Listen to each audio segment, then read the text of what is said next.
Good evening and welcome to the State of Business. I'm Nishani Pigera. A look at the top stories first. Sri Lanka Qatar to boost bilateral trade. And Infotel 2017 to be held in Colombo. The second session of Sri Lanka Qatar Joint Committee for Economic, Commercial and Technical Cooperation was concluded in Colombo last evening. The two-day joint committee meeting, which commenced on 30th October, was held with the participation of a high-level trade delegation led by Qatari Minister of Economy and Commerce Sheikh Ahmed bin Jassim bin Mohammed Al Thani. Meanwhile, Sri Lankan Minister of Industry and Commerce Rishad Badiuddin led the Sri Lankan delegation during the two-day discussions. During the discussions, both countries vowed to break their current low trade threshold and to move towards achieving greater targets in future by enhancing the bilateral relationship between the two countries. Speaking at the session, the Qatari Minister of Economy and Commerce Sheikh Ahmed bin Jassim bin Mohammed Al Thani highlighted the importance of increased interaction between both public and private stakeholders of the two countries in order to inject new impetus to existing economic and political relations. Speaking further, the Qatari Minister Jassim Al Thani noted that through this joint trade mechanism, Qatar looks forward to enhancing bilateral trade between both countries.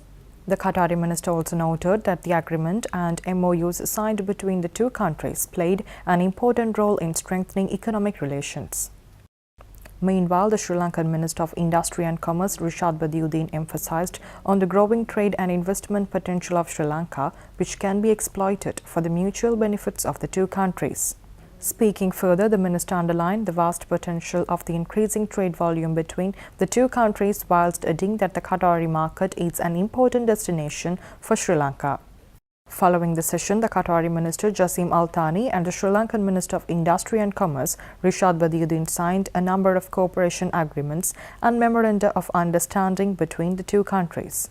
Moreover, experts of both countries discussed a number of areas for possible cooperation between both the countries, which include trade, investment, tourism and several other fields such as power and energy, transport and infrastructure, agriculture, environment, labor, education, sports, etc.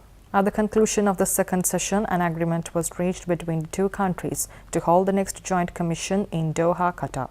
South Asia's biggest information and communication technology exhibition, titled Infotel 2017, organized by the Federation of Information and Technology Industry of Sri Lanka, will be taking place at the BMICH in Colombo from the 2nd to the 4th of November.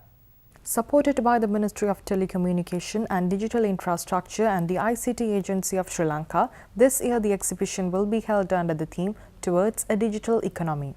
Speaking at the opening ceremony of Infotel 2017, the Minister of Telecommunication and Digital Infrastructure Harin Fernando highlighted the importance of transforming the country into a digital technology hub. Minister Fernando also stated that the government is making an indefatigable effort to develop digital infrastructure within the country. He also noted the initiatives taken by the government in order to develop the ICT industry in Sri Lanka. In Sri Lanka itself, we have really understood what we need to do. The infrastructure, lot have been complaining what have been happening. But on the 7th, which is next Tuesday, we are launching one of our biggest projects out of our ministry, which is called the LGN2, which will connect every government ministry with 100 Mbps connectivity, which means the government service will go into digitization. The normal government service, which would have delivered one letter from a vehicle to another ministry, would start doing digital documentation. Digital signatures is now valid because the parliament passed that bill. So Sri Lanka is now ready for the digital economy. As you know, McKinsey's are doing a paper about digital economy in Sri Lanka. We have guided ourselves how we need to transform ourselves. Everything is on the right place. Currently, next week, we will put up another cabinet paper to create a unique identification number for every citizen in Sri Lanka as well. Connectivity, if you ask me, 2/3 of the entire country is fiber optic enabled.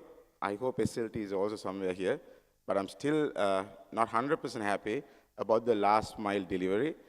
I hope that we need more competition in last mile delivery. We need to be more competitive in last mile delivery. But fiber optic cabling in Sri Lanka is almost 2/3 of the country is done. So we are gearing it up. I think we are going at the right direction, at the right speed.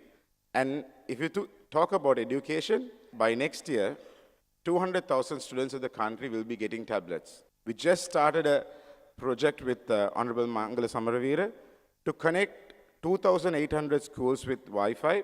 We are giving now Wi-Fi zones, maybe probably before April, in 10,000 locations in Sri Lanka.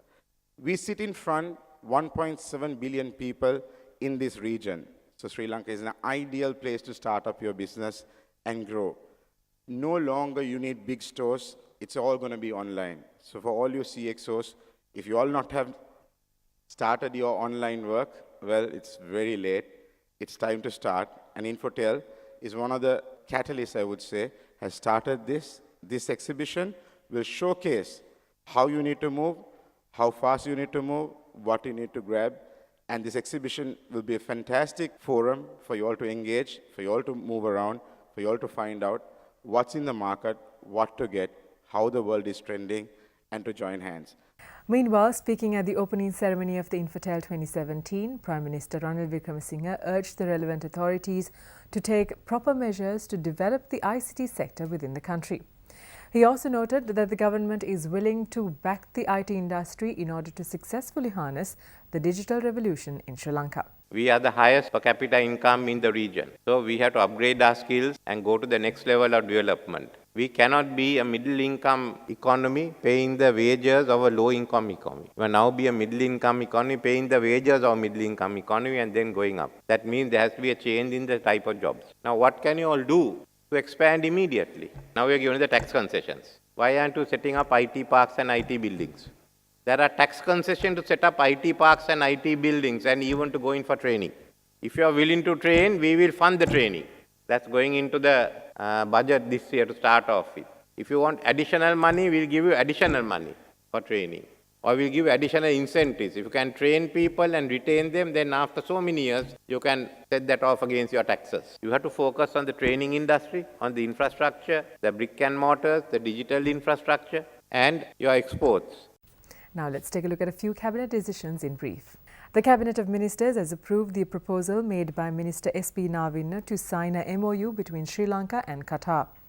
According to the MOU, citizens with special diplomatic and duty passports are now exempt from visa requirements. The proposal to enter into agreements to strengthen bilateral trade and economic cooperation between Australia and Sri Lanka was approved by the Cabinet of Ministers. The Foreign Employment Minister Thalatha Athukorala's proposal to enter into an agreement between Japan and Sri Lanka was approved by the Cabinet of Ministers. The agreement states that internship trainees will be trained in the field of technology with the aim of obtaining highly skilled interns for both Japan and Sri Lanka. The government has decided to expand the Ambagamuwa Pradeshiya Sabha to 3 new local authorities, namely Ambagamuwa, Maskeliya and Norwood. In addition, a further decision was taken to expand the existing Nuwara Eliya Pradeshiya Sabha in order to establish 3 new local authorities, which are Nuwara Eliya, Agarapathana and Kotagala. The Gazette notification in this regard has been approved by the Cabinet of Ministers. The State of Business will return with more news after this short break. Stay tuned.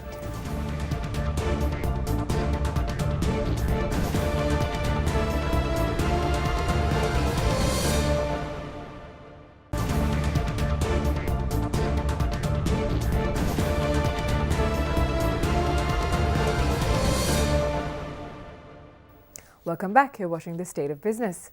Addressing the media in Colombo this morning, Minister of Industry and Commerce Rishad Badiuddin disclosed the prices of rice varieties that were reduced. He also noted that imported rice will be available to all consumers throughout the country.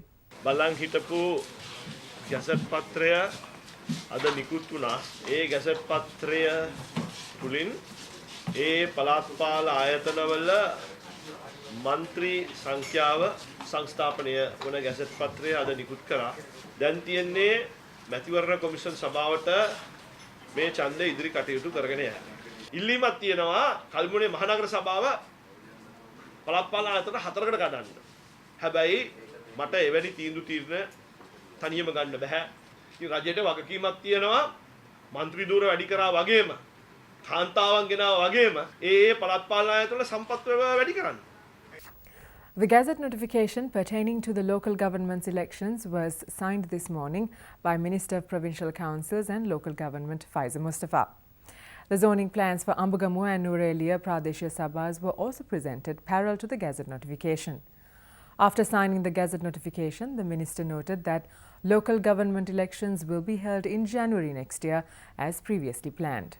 ඒ නිසා දැන් ලක්ෂයක් metric ton ආනයන කරලා දැන් හාල් අපේ Store වලත් අපි තියෙනවා. ඒ වගේම මුළු ලංකාවම දිස්ත්‍රික් 25ම අපි තෝක වෙළඳපොළට අපි එවලා තියෙනවා.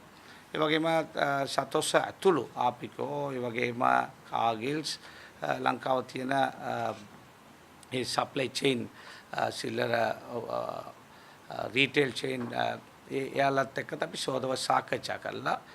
පුද්ගලිකාංශයේ වගේම ආණ්ඩුව සතොස් අපි ඔක්කොම එකට මේ හාල් ප්‍රශ්න මේ නීගී නිසා වෙච්ච හැමදාම වෙන එකක් නෙමෙයි මේක. ඔබ දන්නවා මේ නීගී නිසා තමයි මේ ප්‍රශ්න වුනේ. ඒ නිසා මේකට කොහොමද අපි සතොසෙන් විකුණන මිලටම මේ රීටේල් චේන් වලත් ඒ විදිහටම විකුණන්න. Let's have a look at how the stocks performed today after this break.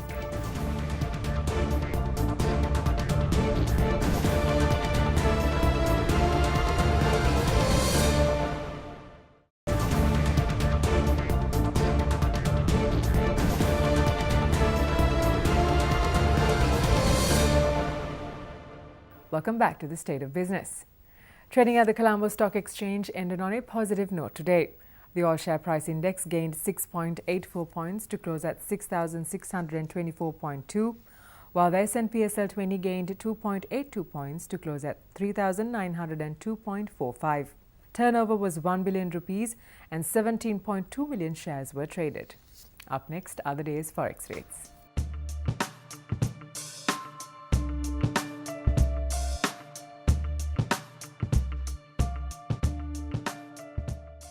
And that winds up the show for tonight. Do join us again tomorrow at the same time for the latest in business and financial news on our television.